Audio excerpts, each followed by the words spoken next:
Salut à tous, ici Envergure, vous nous connaissez maintenant, on espère. Si vous nous découvrez, sachez qu'on parle des jeunes joueurs de basketball et que, évidemment, notre messe à nous, c'est la draft. C'est bientôt, c'est au mois de juillet, fin juillet. Alors on va se poser une question, si vous vous intéressez un petit peu à la cuvée de draft qui arrive, vous avez sans doute entendu parler de Cade Cunningham. Et si Cade Cunningham n'était pas le meilleur joueur de cette draft? Ça va être notre question fil rouge dans ce podcast, puisque nous allons parler de celui qui est vu presque unanimement comme le numéro 2, le deuxième meilleur joueur de la QV Draft NBA 2021. Nouvel épisode, Alan Ben Manu sont dans les starting blocks, c'est parti.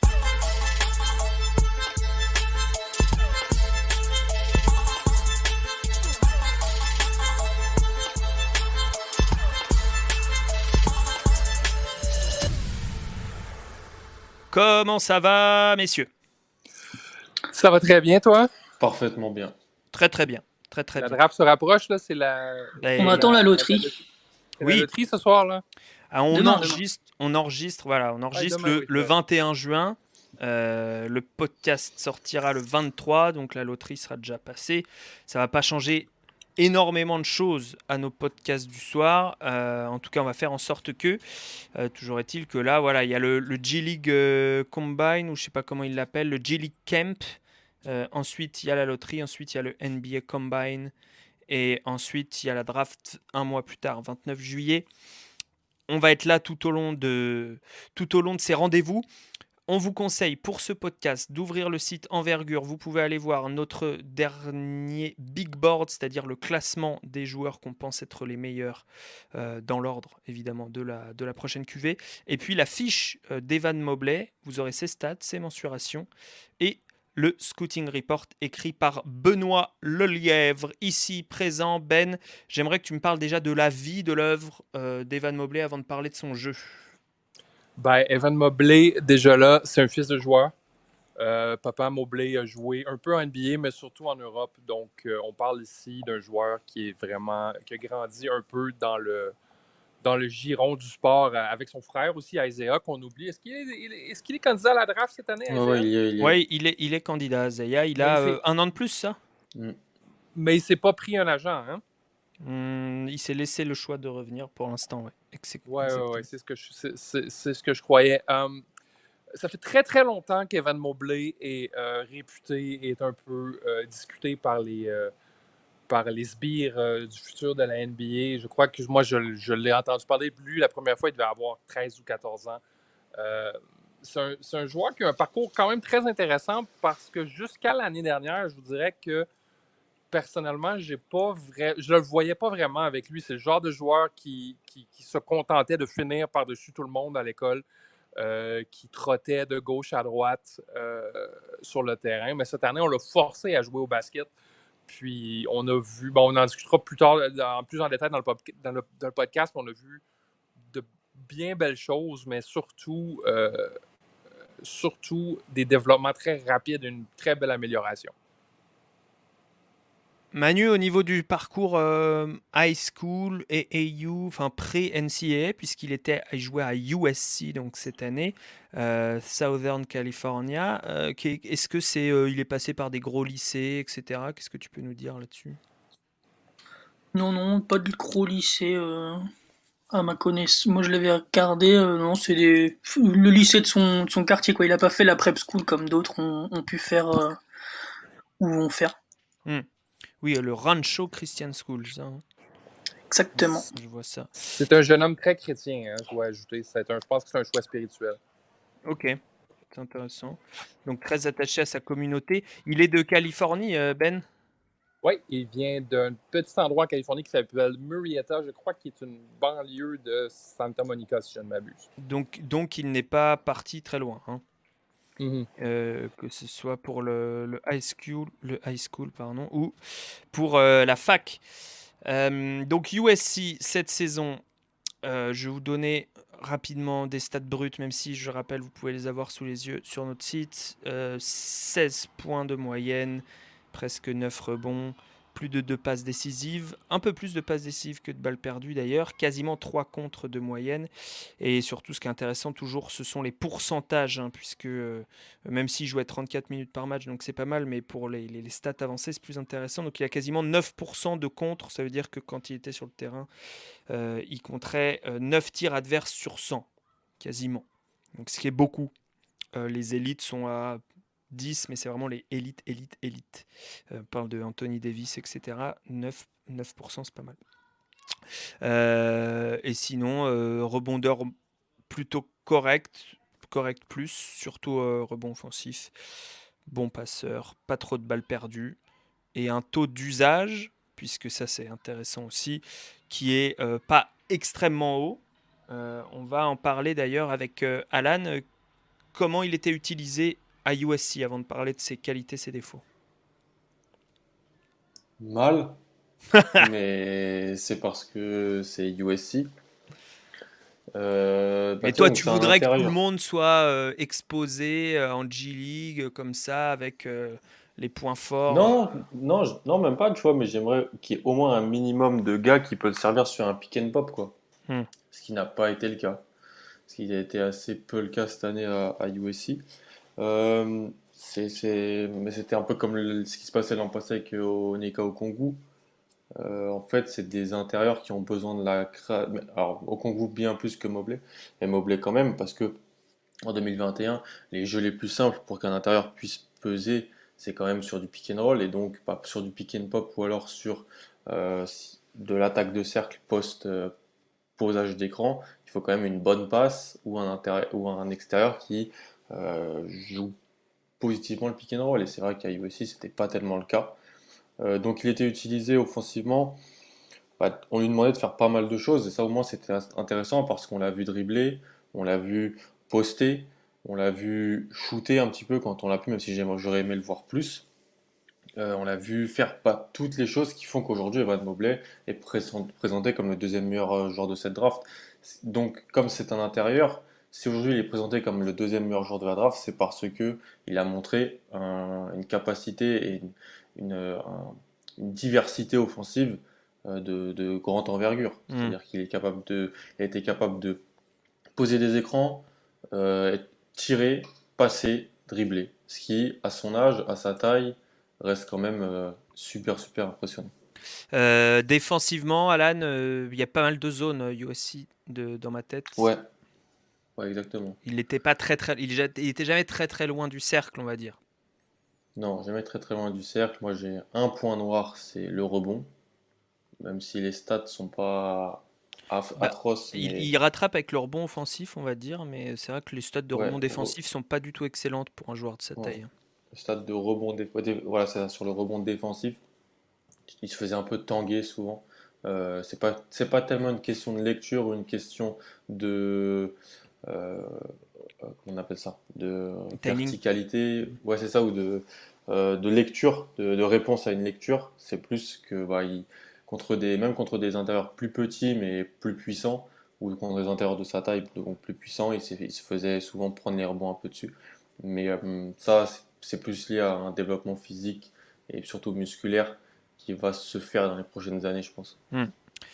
Euh, Manu, quel point fort tu donnerais à Evan Mobley? Quelle est sa carte de visite pour la draft? Au-delà de. Enfin, peut-être développer ce qu'a esquissé Alan. Moi, ce qui m'a fait tilter et le changer mon regard sur lui, c'est son jeu de passe. J'ai vraiment apprécié sa capacité à trouver des bonnes passes, que ce soit intérieur, extérieur, et c'est vraiment ça qui, pour moi, le fait de venir un joueur au-dessus des autres et mon numéro 2 sur mon big board. Parce que il sait, pour pouvoir faire une passe, ça veut dire qu'on attire la défense. On a juste parlé, j'ai même pas donné sa taille. Il fait 2,13 m, enfin, c'est un 7-footer. Il est très léger, il doit plus faire 93 kg comme c'est marqué sur notre site, mais il doit être à moins de 100 kg quand même. Voilà comment il fait des différences. Moi, ce que j'aime bien, c'est déjà, il a une bonne lecture du jeu, je trouve. Donc c'est vraiment ça, il est pas obnubilé par le panier. Il va tout de suite, même s'il joue parfois loin du cercle, il arrive à trouver, il va pas il dirait je suis ouvert, je vais shooter parce que faut que je shoote et faut que je me montre. Il fait vraiment une bonne visualisation du terrain et du jeu, ce qui est pas forcément facile à USC. Hmm. Et il arrive à trouver l'homme libre et ça, moi, Hmm. j'apprécie fortement, surtout pour un grand où c'est quand même assez rare de Absolument. nos jours. Et c'était noté par Ben dans les points forts d'Evan Mobley sur son scouting report, Mhm. un frein de passeur. Et tu mets athlète atypique pour sa taille, alors explique pour les gens qui l'ont pas vu jouer. C'est juste pour renchérir sur ce que Manu disait, je suis très d'accord, mais ce que j'aime beaucoup, c'est justement c'est l'amélioration de la vision en tant que passeur qu'il a eu.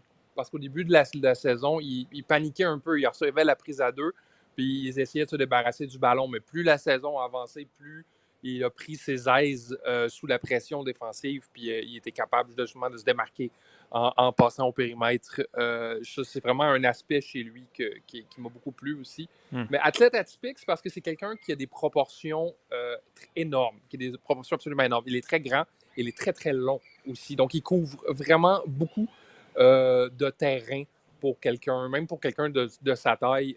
C'est vraiment juste très difficile de jouer contre lui à l'attaque parce que, je veux dire, il fait tu fais 3 pas, il en fait un, il t'a rattrapé. Là. C'est vraiment un athlète aussi qui est très c'est ça, qui est très fin, qui n'est pas dans le contact, qui n'est pas dans la percussion, mais qui est beaucoup dans le timing et dans le timing, dans la longueur, d'utiliser sa longueur, un peu à la Kevin Durant. Je ne compare pas Evan Mobley à Kevin Durant ici, je crois que ce serait une comparaison paresseuse, mais je l'ai vu souvent, par exemple, tu parlais des rebonds offensifs, je l'ai vu souvent étendre un bras puis aller chercher un rebond offensif de derrière quelqu'un pendant un match. Il l'a fait, je crois, 2-3 fois contre Colorado cette année. C'est pas des choses que quelqu'un avec un corps normal fait. C'est quelqu'un qui comprend que son corps est anormal et qui s'en sert de la bonne façon. Donc, c'est pas le gars qui saute le plus haut, mais il a une fluidité, une vitesse que les gars ont pas à sa taille d'habitude. Il bouge vraiment très bien pour quelqu'un qui a un corps aussi long et aussi étroit. Là. Oui, c'est le mot que j'attendais, fluidité. Manu, ça se voit aussi défensivement, même si on le disait, il est jamais très très loin du cercle du fait de la défense de USC, il l'était jamais. Tu l'imagines défendre sur plusieurs positions? Moi, je le vois bien, je le projette bien à terme dans 5 ans. Ouais, maintenir du 5 et du 4, pas plus. Ah bon? Pas des petits? Hmm. Bah, les petits, d'ailleurs, c'est pour ça que j'ai regardé des matchs. Je voulais savoir s'il arrivait à pouvoir tenir un peu la cadence face à des joueurs qui lui arrivent plein dedans ou qui sont arrêtés mais qui vont aller vers le cercle. Et il le fait rarement, il arrive à le faire quand même. Et moi, sur un match notamment, c'est Arizona où il se met quand même assez loin, mais comme Ben l'a dit, il a tellement des grands segments que finalement il fait un pas et il arrive à contrer le bonhomme. Mais sur de la NBA, je le vois pas à défendre vraiment nettement, à tenir des meneurs arrière. Quoi. Ok, Alan, est-ce que tu es d'accord ou pas? Juste pour préciser, j'ai fait quelques petites recherches vu que tu m'as sur le guard play de USC. Alors, donc Taj Eddy, donc le meneur titulaire qui est un transfert qui a 25 ans au moment où on se parle, qui jouait à Santa Clara avant. C'était 16% de possessive et 11% de perte de balles sur l'année. C'est pas exceptionnel pour ton meneur, surtout s'il a 24 ans au moment où tu joues. Et Drew Peterson, le transfert de Rice qu'ils ont pris aussi, c'était 17% de possessive et 15% de turnover. Donc quand tes deux porteurs de balles font autant de pertes de balles, c'est pas exceptionnel. Voilà. C'est juste ce que je voulais mentionner. Sur la défense, je serais un petit peu plus positif que Manu, je pense. Euh, c'est un peu galvaudé maintenant, tout le monde veut que tous les intérieurs défendent en switch et dès que tu défends pas les meilleurs joueurs extérieurs en switch sur le backcourt, t'es un petit peu raillé, mais c'est l'élite qui arrive à faire ça. Moi je pense franchement qu'il, grâce à sa mobilité de pied, grâce à sa mobilité de hanche, qui monte surtout en attaque pour l'instant, c'est-à-dire quand il se tourne, il arrive à tourner balle en main, peut-être qu'il pourra peut-être transposer ça en défense. Et je pense franchement bah, si il est, comme tu as dit, il jouait beaucoup de zones à USC. En NBA, il y en aura beaucoup moins, je pense. Il y en Mm. aura peut-être, il y a des coachs qui en font, mais c'est plus sur petites séquences ou quelque chose comme ça. D'ailleurs, au passage, dans cette zone-là, il était super fort parce qu'en fait, euh, dès qu'il y avait un joueur qui se bloquait un peu entre la zone intermédiaire et le panier, bah lui, il avait juste à mettre son bras Oui, c'est et ça. Il est tellement long. il changeait complètement la géométrie de comment l'équipe attaquait. Mais en Exactement. fait, on l'a assez peu vu sur bah, voilà, pick and roll sur la ligne à 3 points, le porteur de balle face à lui. Mais je pense franchement que oui, il n'arrivera pas à arrêter les gros porteurs de balle, mais de toute façon, personne ne les arrête vraiment.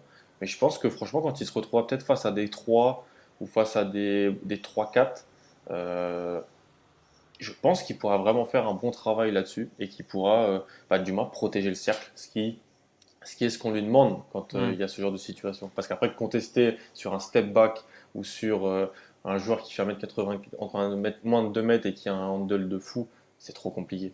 Mm. Euh, alors c'est intéressant le fait qu'il défendait en zone majoritairement du temps. Là, il va passer sur un modèle NBA où va devoir, quoi qu'il arrive, couvrir plus de terrain.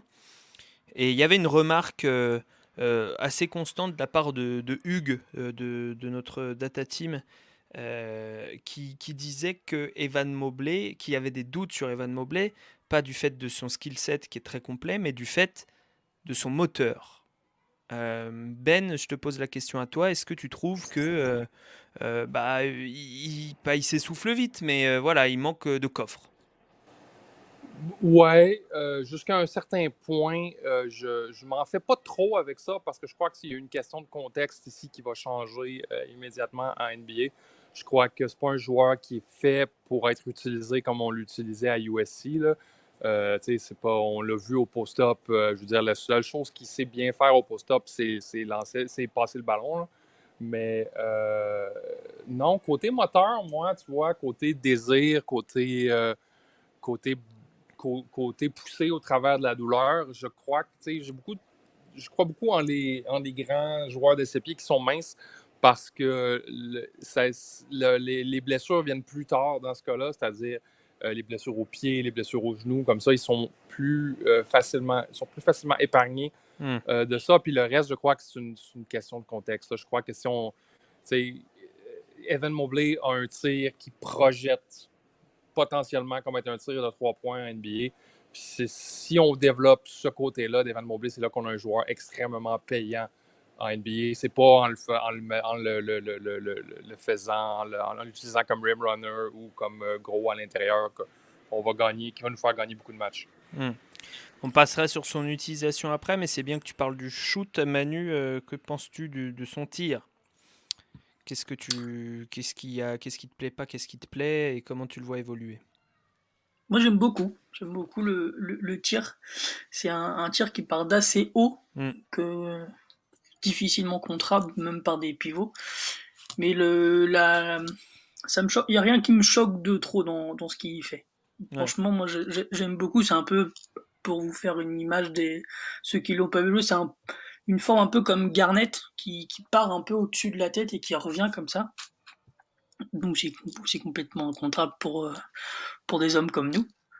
Mais je le projette vraiment, vraiment bien avec du travail NBA tout simplement, hein, où il va faire beaucoup de tirs, beaucoup de tirs. Donc j'ai pas de points négatifs là comme ça à sortir de ce que j'ai vu en tout cas. Parce que il est à moins de 70% en lancer franc sur 6 tentatives par match. Il est à péniblement 30% à 3 points, sachant qu'il en prenait très peu. Donc Moi, il est un c'est plus d'un par match seulement. ouais, un peu plus d'un par match, un et demi. Alan, toi, le tir, comment tu le vois évoluer, pareil? T'es plutôt optimiste comme Manu? Hmm. Ouais, ouais, je suis plutôt optimiste. Euh, Bah, c'est compliqué. Quelles sont les indications qui sont pas bonnes? C'est le 69%, enfin qui sont pas bonnes, qui sont moyennes, c'est 69% lancé franc. Les indications qui sont bonnes, c'est les flashs, la fluidité, la gestuelle, c'est vrai, même si ça peut être un peu galvaudé, je trouve que la sienne, déjà il a la même au lancer franc, il a la même à 3 points, il a la même quand il fait son petit turnaround jumper qu'il maîtrise assez bien. Euh, Donc, oui, j'achète son tir. Et puis, de toute manière, à cette taille-là, les joueurs qui tirent comme ça sont tellement peu qu'il n'a pas besoin de tourner à plus de 35% à 3 points pour être déjà excellent dans ce domaine-là. Hmm. Donc, c'est vraiment. Surtout que, en réalité, et ça va rebondir un peu sur ce qu'on disait sur le moteur, bah, il jouait 34 minutes par match. Pour un intérieur, à son âge, c'est énorme. Peut-être qu'il y a eu une certaine forme de fatigue sur certaines prises de tir, sur le lancer franc. Je regardais là, il n'y a même pas 10 pivots en NBA qui jouent aujourd'hui plus de 30 minutes. Donc en NBA, il ne jouera pas 33 minutes. Dans les premières années, il jouera aux alentours de 25 minutes. Je pense Mm. que ça peut aussi l'aider à gagner en, comment dire, en efficacité sur le tir. L'indicateur le plus positif que je vois au niveau du tir, puisque je plonge dans les statistiques pour vous, 46% sur les two-point jumpers. Donc c'est les tirs à 2 points mais qui sont pas au cercle, donc à moins de, je sais plus, 1,50 m, qui sont à plus d'1,50 m du cercle, plus de 2 mètres peut-être. Donc c'est pas mal. C'est pas mal du tout, c'est même très très bien. Ça veut dire qu'il a un jeu à mi-distance déjà développé, effectivement. Et si on fait des comparaisons stats avancées, on tombe sur Karl Anthony Towns, Wendell Carter, Jaren Jackson, Marvin Bagley un peu plus loin. On peut pas réussir à chaque fois. Si tu es dans la liste avec Towns et Jackson, c'est quand même extrêmement positif. Ouais, bah c'est dans le même acabit. Karl Anthony Towns et Jaren Jackson Jr. protégeaient mieux le cercle. J'ai une question, une sorte de hot take en forme de question pour Ben. Finalement, est-ce que Evan Mobley, contrairement à ce qu'on pouvait penser en début d'année, va pas être un meilleur prospect offensif que défensif? Je suis pas sûr de ça. Moi, je crois que j'ai quand même des réserves à propos du tir. Je trouve qu'il tire beaucoup sur la pente descendante Ouais. quand il prend son shoot, surtout son espèce de jumper de 18 pieds qui prend à peu près partout dans tous les matchs. Et ça me fait penser qu'il va probablement être le prochain président du oui club euh, après que Kelly Olynyk prenne sa retraite. Mais peut-être parce qu'il s'est passé, parce qu'il il sait se rendre utile de plusieurs façons, soit au putback, soit au poste bas, même selon ses limitations physiques. Mais on parle vraiment d'un joueur ici qui est face-up, c'est-à-dire qu'il y a quand même des limitations offensivement qu'il faut utiliser selon certaines balises. Donc, défensivement, moi, je suis vraiment pas inquiet qu'il va toujours trouver une manière de se faire valoir aussi. Donc, moi, je dirais peut-être plus défensivement qu'offensivement. Je suis peut-être dans la minorité ici, mais Non, c'était moi qui faisais le mais provocateur. j'ai pas acheté totalement de tir encore. J'y crois, mais je l'ai pas acheté totalement. Ok. Manu, si vous voulez rebondir sur cette question, vous pouvez, mais j'enchaîne. Manu, je voulais te faire parler du comportement, ce que tu as vu. En plus, tu as revu là, des matchs spécialement pour le podcast. Est-ce que tu as vu des indicateurs positifs ou négatifs? Alors, on sait que c'est subjectif souvent, mais... Ce serait peut-être un peu négatif, c'est ses retours quand l'adversaire est en transition, où il fait pas forcément les efforts, il va pas à fond. C'est vraiment ça où des fois même quand c'est pas forcément en transition, il arrive après ses coéquipiers et les adversaires. Donc c'est vraiment ça qui m'a, sur les derniers matchs que j'ai revu là, c'est vraiment ça qui m'a sauté aux yeux. Autrement, défensivement, non, à part ça, rien de trop choquant, à part le fait qu'il se bat pas forcément peut-être au rebond suffisamment pour moi, où il pourrait, avec son envergure, sa taille, il pourrait dominer totalement, et je le trouve un peu suffisant là-dessus, notamment sur les prises de position, ce genre de choses, il y va pas à fond. Donc c'est vraiment ces deux choses-là que je retiendrai. Alan, ça va t'énerver, donc je vais te la poser. est-ce qu'il serait pas un peu soft? Tu veux dire quoi? Qu'il n'arrive pas qu'il aime pas trop le contact avec les gens depuis 2,10 m? Ouais, il aime pas trop chamailler, quoi. Il aime pas la bagarre. Ouais, non, non, non, non, je suis plutôt d'accord. Ça m'énerve pas tellement. Franchement, Est-ce que je c'est une trouve mauvaise déjà, chose? c'est une mauvaise chose de ne pas vouloir toujours se battre au rebond. Ça, oui, ça, oui, c'est une des premières choses que j'ai mentionné en début d'épisode. Ouais. Mais je maintiendrai quand même qu'il jouait 34 minutes par match. Euh, Alors oui, la zone aide à jouer plus longtemps sans se fatiguer, je pense. Romain l'expliquerait sans doute mieux que moi. Mais moi, quand on jouait 40 minutes en zone, c'était plus facile que de jouer 40 minutes en indiv. Euh, mais oui, il a encore un côté soft, mais je pense qu'il pâtit aussi de son corps et de sa morphologie, qui ne l'aide pas encore. Et la question est là, est-ce qu'on peut penser qu'Evan Mobley peut prendre 20 kilos? Voilà, là la question. Hmm. 15-20 kilos. Est-ce qu'il a le morphotype pour prendre ces kilos-là? Alors, à votre avis, à ton avis? Je suis pas physionomiste, mais j'ai assez bon espoir que sur le haut du corps, il puisse, oui, prendre en volume et en masse. Sur le bas du corps, moi, sur les longues, les gens qui ont des hanches hautes, disent certains, ou qui ont, t'as l'impression que c'est ou alors voilà, un buste où il y a un ventre bas par rapport à des hanches très hautes. Euh, Là, ça peut être plus problématique parce que, la prise de masse va une prise de masse, de ce que je sais, et je sais pas beaucoup de choses, elle peut pas vraiment être ciblée en fait. Quand on veut prendre du muscle, ça se fait un peu. Ou alors les gens me corrigeront dans les commentaires et ça pourrait être intéressant. Je crois pas qu'on peut cibler un endroit où on veut prendre du muscle. Ou prendre de la masse. Je pense que en fait c'est une globalité du corps qui fait qu'on va prendre des kilos parce que on s'entraîne un peu partout. Bien sûr, on peut mettre l'accent sur certaines choses, mais on peut pas, je crois, cibler toujours très très bien cibler à 100% Hmm. une partie. Donc en fait, je me dis, il va falloir qu'il prenne de la masse partout.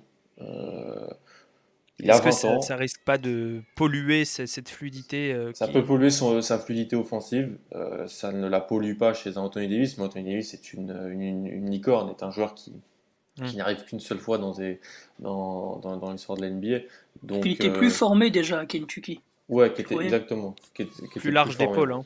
Ouais, Mm. exactement. Donc, à voir, mais il va falloir qu'il y ait cette prise de masse chez lui parce que la NBA aujourd'hui, jouer poste 5 titulaire en NBA, c'est jouer contre vraiment des phénomènes athlétiques, des mutants. Donc, il va se faire tanguer dans les premières années, c'est sûr. Se faire tanguer, se fait 2 fois. C'est marrant. Oui. C'est ton expression de Comme l'été. dans un avion, comme dans un avion. Ben, tu parlais de Kevin Durant tout à l'heure, qui est toujours fin, qui était fin, qui sera fin, mais qui est plutôt fort sur le bas du corps. Est-ce qu'on on espère un développement comme ça au niveau du morphotype? Moi, je dirais non, personnellement, parce que, je veux dire, on parle ici d'un joueur qui a eu plusieurs problèmes avec le bas de son corps, avec les pieds, avec les genoux, avec les tendons d'Achille. Donc, je crois qu'un joueur qui est un peu plus grand, un peu plus lourd, comme Evan Mobley, ça serait une recette pour un désastre. Non, peut-être. Écoutez, moi, je trouve que quand on parle d'un joueur de 7 pieds qui tire beaucoup, je trouve que la comparaison paresseuse, c'est toujours de comparer à Chris Bosh. Mais là, je crois qu'ici, on a un vrai archétype selon lequel développer Evan Mobley. Chris Bosh est un tout petit peu plus épais sur le haut du corps. Il a pris beaucoup de muscles avec les années. Mais il est encore fin sur les jambes, ce qui lui a permis d'avoir, somme toute, une très longue carrière. Il a joué jusqu'à quoi avec Chris Bosh? 32 ans? Hmm. Il aurait pu jouer plus. Hein. Oui, il aurait pu. Ouais. Il y avait pas des ce qu'il problèmes pouvait. C'était cardiaque, c'est ça? de Ou poumons. poumon? Des problèmes de poumons, ouais. Il y avait des AVC sur les poumons, je crois. Ouais. Mais oui, d'accord, Chris Bosh. Intéressant. Je viens de trouver les stats au shoot en high school, messieurs. Pas facile à trouver, généralement. On est à 33% à 3 points en 4 ans, sur 67 tentatives uniquement, évidemment. Donc c'est faible, mais bon, il n'a pas progressé, mais il n'a pas régressé non plus. Voilà ce que je peux vous dire. Surtout que la ligne est plus près en high school. La ligne est plus proche, effectivement. Et au Ouais. lancer franc, c'est pareil. 70%. Exactement la même chose. Au FIBA U17, c'est 11 sur 13 au lancer franc, donc 84%. Ouais. Et il avait pris aucun 3 points du tournoi.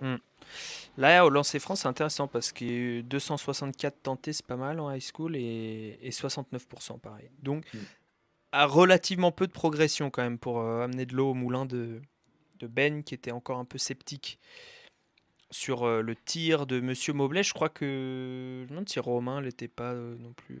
Bref, on lui redemandera. Bon, maintenant on va parler de son rôle en NBA, rôle probable en NBA, le rôle idéal. Je vais commencer avec toi, Alan. Comment on l'utilise au mieux dans ses premières années pour à la fois exploiter ses forces et en développer d'autres? C'est ça, parce qu'en fait, si on draft Evan Mobley dans le top 3, il faut qu'il arrive à faire plus que ce qu'on demande on va dire, au pivot médian, donc en NBA, ce qui est déjà pas mal. Donc il va falloir qu'il apporte en fait simplement la combinaison menace au tir sur pick and pop. Je pense que ça va être quelque chose d'essentiel. Tu l'as dit, à mi-distance, c'est pas mal cette année à USC. Par flash, c'est bien à 3 points. Il va falloir qu'il protège le cercle, qu'il y ait cette protection de cercle, et qu'ensuite, cette qualité de passe dont Manu parlait, que Ben évoquait dans son profil, qu'on a tous vu. On a tous vu Evan Mobley pris à deux en situation de post-up, faire la passe dans le corner ou dans le A45 degrés pour le tireur ou pour un joueur qui coupait à l'opposé. Passe extrêmement impressionnante, toujours dans le bon tempo. On l'a tous vu faire ça. Ou on l'a même vu, j'avais mis un petit clip je crois que c'est contre Oregon au Sweet 16. Il est en face du panier, à ligne à 3 points. Il fait dribble sous la jambe, il part main gauche et passe de l'autre côté pour son frère, pour dunker. Enfin, un mec de 19 ans, de 2 mètres, plus de 2 mètres 10 qui fait ça, moi personnellement, j'ai très rarement vu. Donc en fait, il va falloir qu'il protège le cercle, donc qu'il soit beaucoup utilisé sur du pick and roll, donc en tant que poseur d'écran. Et ensuite, avec ses qualités de passe, ça lui permettra de prendre des décisions sur short roll, donc quand son meneur va lui donner la balle pour qu'il fonce vers le cercle, donc ça sera utile pour kicker pour les shooters dans les coins. Il faudra qu'il tire parce que comme ça, on pourra l'utiliser sur pick and pop. Et puis il faudra que défensivement il protège le cercle. S'il a ces trois choses-là, en plus d'un développement musculaire qui lui permettra potentiellement de jouer de l'ISO ou du post-up, il peut être un des 5 meilleurs pivots de la ligue un jour. Le problème, c'est que il faut aussi toujours penser au fait que même si on voit tous les prospects par le prisme de la réussite, ça n'arrive pas tout le temps. Et si Evan Mobley n'arrive pas à développer toutes ces choses-là, eh bien sa valeur de remplacement elle est bien plus grande que si Jalen Green, Jalen Suggs, Scottie Barnes ou d'autres ne développent pas tout ça parce que pour les postes de pivot, ça sera un petit peu plus simple de trouver des joueurs qui pourront faire ça. Mais si on veut être positif, il faut que pick and pop, pick and roll, du post-up quand il aura pris un peu de muscle et puis tour de contrôle défensif, qui soit ce joueur qui change donc, la géométrie de l'attaque adverse parce que il protège le cercle et voilà. Manu, t'es d'accord? T'as des trucs à ajouter, à retirer? Non, là, du coup, quand il parlait, j'imaginais dans ma tête des actions de Brook Lopez à Milwaukee. Ah ouais. Et je me dis que dans ce rôle-là, comme ça, de shooter qui peut s'éloigner mi-distance 3 points et protecteur de cercle, ça lui va parfaitement. Mais il faut comme dit Alan, il faut que tout ce qu'il doit travailler fonctionne à merveille. Mais c'est un rôle là, comme ça, quand il parlait, qui m'est venu instinctivement en tête. Intéressant. Ben, t'as une réaction? Oui, je crois que l'analyse est vraiment très complète là. Il va vraiment falloir qu'il y ait un petit côté pick and pop, mais il devrait pas non plus se fier là-dessus. Je crois qu'il devrait trouver des manières de se trouver, d'être utile de différentes façons, un peu à la Brook Lopez. C'est pas un exemple que je déteste, puis je trouve qu'honnêtement, à voir comment Evan Mobley a ajouté des arcs des flèches à son arc, pardon, j'allais dire des arcs à sa flèche depuis quelques années. Moi, j'ai bien confiance qu'il va y arriver. Là. Je suis pas 100% convaincu, mais je suis à 80-85% là. C'est marrant, je suis pas trop d'accord. Je le vois plus jouer en face-up, je le vois plus jouer 4 en fait. Je le vois plus jouer à côté d'un Oh, gros. Je le vois presque courir autour d'écran, Evan Mobley, moi, je l'imagine en NBA. ouais, moi je trouve que c'est un autre. C'est un autre outcome potentiel. Puis je veux dire, si je suis Evan Mobley, j'apprends à faire les deux. Là. Je veux dire, ça va Oui, Ça, c'est dépendre ce que tu où. vois. C'est ce que tu vois offensivement, mais défensivement, tu le vois protéger le cercle ou jouer plus loin du panier. bah, Bonne question. c'est difficile parce que c'est toujours cette histoire de rebond. Hmm. Si son équipe est vraiment moins forte au rebond quand il est sur le terrain il pourra pas jouer 5 sur de très longues durées en fait. Parce que c'est Non. quand même très important Non. le rebond défensif. Mhm. Jaren Donc, Jackson, par exemple, il ne joue pas 5. On veut tous qu'il joue 5, mais c'est pas possible. ouais, À cause du rebond et d'autres choses. Et ils ont Ouais, c'est trouvé. Jonas qui joue 5, non? Mais comme il tire à un tel niveau, mm, ça permet de jouer 4 avec Valanciunas à côté. c'est ça, c'est Il ça. faudra que le tir suive vraiment si tu veux le faire jouer 4, je pense. Oui, oui, ah bah oui. Mais c'est pour ça que si le tir met un peu de temps à venir, faut trouver Hmm. des solutions pour le mettre Complètement. dans des positions, voilà, des petits pin down qu'on voyait un temps Kevin Durant avoir des petits pin down pour des mi-distances, des choses comme ça, quoi. Hmm. Il sera efficace là-dessus. Il sera Bah, efficace parce que si le tir ne marche pas, en fait, le joueur qu'il faut à côté, c'est Brook Lopez. Parce que Brook ouais, Lopez, lui, pourra tirer à 3 points et protéger le cercle, et lui pourra jouer plus proche du panier et pas vraiment être au ouais, 5 défensif au rebond, quoi. on dit ça de tous les intérieurs, quoi. Si ça marche Ouais, pas, faut mettre Brook Lopez à côté. exactement. Mais il n'y a pas beaucoup de Brook Lopez. Non. Il faut Brook Lopez à côté de Zion, il faut Brook Lopez à côté de tout le monde, de toute façon. Ouais, c'est ça. Alors, tu disais, c'est très difficile, ça va être très difficile pour lui de valoir son top 3 de draft. Vous l'avez tous numéro 2 dans votre classement, tous les trois. Je crois que je suis le seul à pas l'avoir numéro 2, tout simplement. Je vais juste lire la réaction de Nico ce matin, qui n'a pas pu être dans le podcast. Quand je lui ai demandé qu'est-ce que tu as à dire sur Evan Mobley, il a écrit: tous les débats autour de son physique et du manque de poids, c'est du bullshit, il va être monstrueux. Voilà. Bon, c'est pas une analyse développée, mais je suis sûr qu'il l'aurait eu s'il avait été là. Mais en tout cas, Nico y croit, vous y croyez aussi tous les trois. Vous le prenez deuxième, vous le prenez devant Green, devant Suggs. Pourquoi 30 secondes chacun. Ben, tu commences.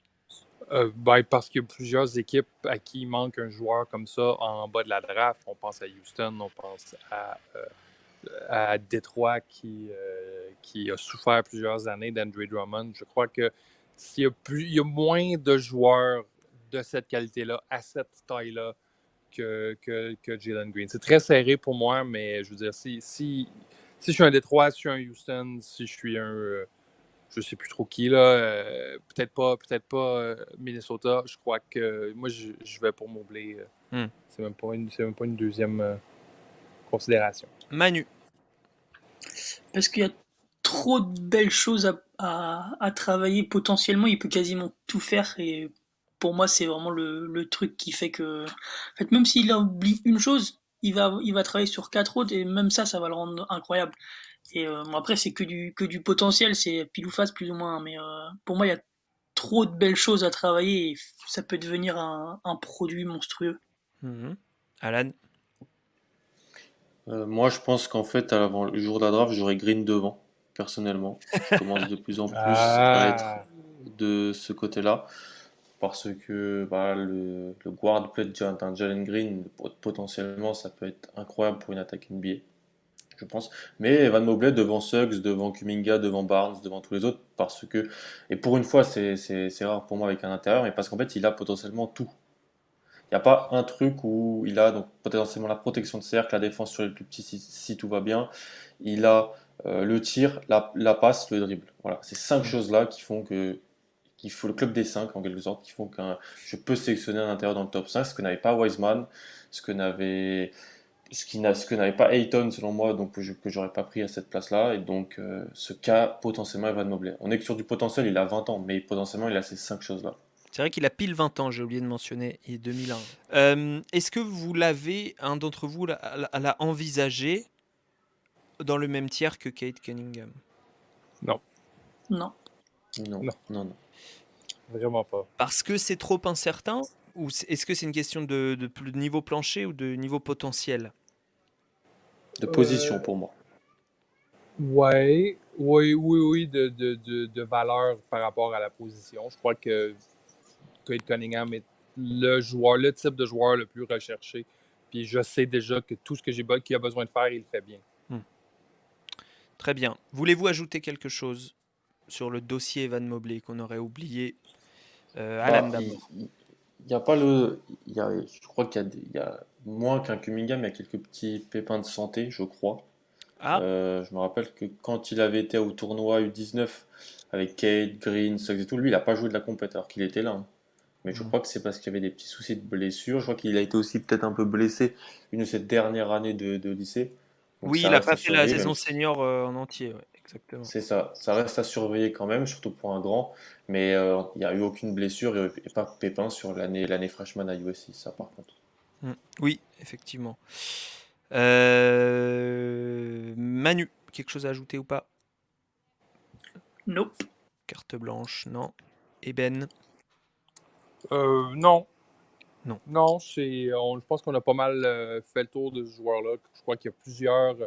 Il y a une très large fourchette de futur possible pour lui. Je veux dire, il va pas nécessairement arriver, il va pas nécessairement réussir ou échouer. Il va arriver à quelque part entre les deux. Ouais. Mais il y a beaucoup de futurs possibles pour lui. Mais moi, j'y crois. Moi, je crois que le profil physique. Moi, une des premières choses que je recherche chez un joueur, c'est d'avoir un profil physique dominant à NCAA, c'est-à-dire d'avoir l'air de flotter par-dessus le match. Puis c'est quelque chose que Brandon Ingram avait beaucoup quand il était ado. Puis je vois ça beaucoup en Evan Mobley. On l'espère qu'il aura aussi cette grande fourchette pour prendre ce fameux poids dont il a besoin, selon vous, pour aller un peu plus loin, pour être un peu plus solide, notamment au rebond, qui est une de ses seules vraies faiblesses pour le moment, rebond défensif, puisque c'est un joueur qui est très fin, mais il n'a que 20 ans, et on vous le rappelle, il sera peut-être pas forcément ultra performant dès l'année prochaine, mais un joueur, ça se projette sur 3, 4, 5 ans. D'ailleurs, Manu disait dans 5 ans, quand il parlait tout à l'heure, voilà, c'est quelque chose qu'il faut avoir en tête aussi quand on drafte quelqu'un ou quand on projette comme nous. Surtout un grand. Surtout un grand, effectivement. Ouais, c'est beaucoup plus. Avant, on pensait que. Je suis désolé de te couper, Alex, mais on pensait que c'est surtout le poste de meneur qui était le plus dur d'entrer en NBA. Maintenant, c'est le poste de grand. On l'a vu avec les premiers pas de Dayton, de Wendell Carter, de Wiseman. Tu peux être hyper talentueux, tu peux avoir plein de qualités. On va te faire sortir du terrain, on va te mettre en difficulté parce que le pick and roll et tout ça est dur. Donc, il ne faudra pas être trop dur si les gens, durant les 2 premières années d'Evan Mobley, sont un petit peu déçus, mais c'est tout à fait normal, je pense. Vous avez le droit à une réponse, chacun uniquement. Quelle est, dans le top 10, votre destination préférentielle dans le top 10 des destinations, des probables choix de draft, donc les 10 qui ont le plus de chances de choper le premier choix. Votre destination préférentielle pour Evan Mobley? Ok, si. Houston. Ok, si pour Toronto. Alan, Houston et Toronto. Toronto, très très belle cote. Ah ouais, Toronto, oui. C'est beau, Toronto aussi. Ok, si Houston, Ils l'auront Toronto. pas, mais Très bien. Eh ben, allez, on achète, on remballe. Merci beaucoup, messieurs. de rien. Merci à toi. Merci. Et à bientôt pour de nouvelles aventures sur Envergure. On vous renvoie sur envergure.co pour le big board, pour les scouting reports. Abonnez-vous à votre plateforme d'écoute, à notre chaîne YouTube et envoyez-nous des cœurs. On adore les cœurs. Bisous tout le monde. Ciao.